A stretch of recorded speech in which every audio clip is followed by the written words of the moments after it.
पुण्यात्माओं, आज के युग में इस कहा जाता है कि अभी कलियुग चल रहा है, तो विचार कीजिए, सतयुग, इसके बाद त्रेता और इसके बाद द्वापर और इसके बाद कलयुग।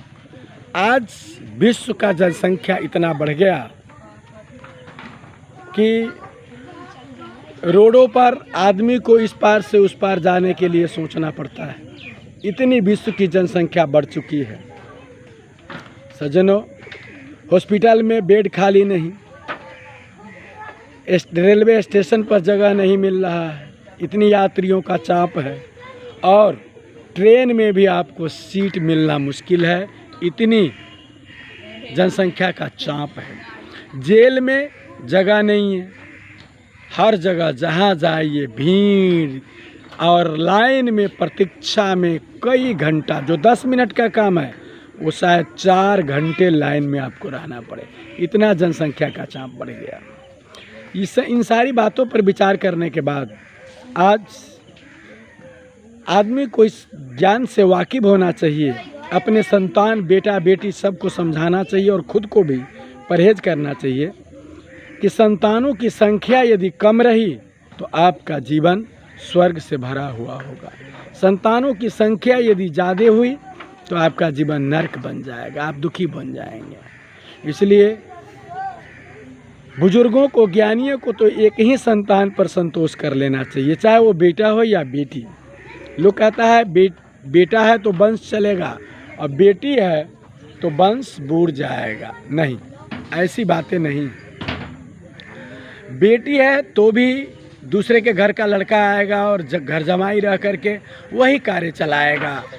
बेटा है तो दूसरे के घर का बेटी बहू बन करके आएगी, आधा तो जैसे भी दूसरे के यहाँ से आएगा। बेटा है तो बहू दूसरे की बेटी आएगी अपने घर में, और बेटी है तो दूसरे के घर का लड़का आएगा तो दामाद बनेगा।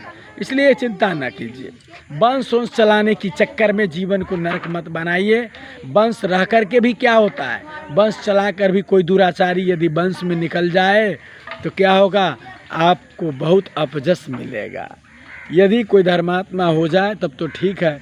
इसीलिए वंश चलाने की चक्कर का चिंता आप नहीं कीजिए। आप परिवार की संख्या को घटाइए, कम कीजिए। या तो परिवार में एक संख्या होनी चाहिए, अधिकतर यदि आप नहीं मानते हैं तो दो हो। हम भारत के ब्लॉक पर लिखा, मैंने देखा वर्गीनिया में लिखा है, हम दो हमारे दो। हम यदि 2 हैं पति पत्नी तो हमारे बच्चे भी कितना होने चाहिए, 2 ही होना चाहिए। लड़का हो या लड़की, संतानों की संख्या 1 और नहीं तो 2 से अधिक संतान की संख्या मत बनाइए। बेटा के प्रतीक्षा के चक्कर में 7, 8, 9 बेटी मत जन्मा लीजिए, नहीं तो इनके शादी विवाह करने में, तिलक दहेज के फेरा में घर घड़ारी गहना बिक जाएगा। आज के लोग राक्षस है, बगैर पैसा लिए, तिलक लिए विवाह नहीं करेगा। इन बेटा बेटियों के पालने में, पोसने में जो परिश्रम लगेगा, जीवन इसी में बीत जाएगा। शादी विवाह करने में जो समय लगेगा सब इसी में बीत जाएगा। इसलिए परिवार की संख्या को घटाइए, कम कीजिए।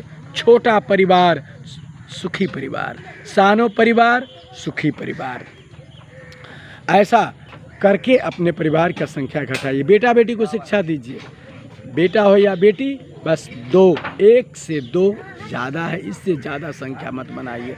सानो परिवार सुखी परिवार रहेगा, छोटा परिवार शांति होगा घर में। कम शिक्षा दीक्षा 1 ही 2 संतान पर लगानी करना पड़ेगा और आपका जीवन धन्य होगा।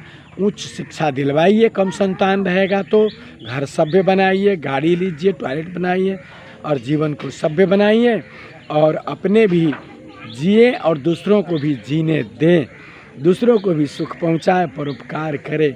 इस प्रकार सज्जनों, हमारे देश नेपाल में गोविंद केसी जैसे डॉक्टर ने भी अपना जीवन परोपकार में लगाया है।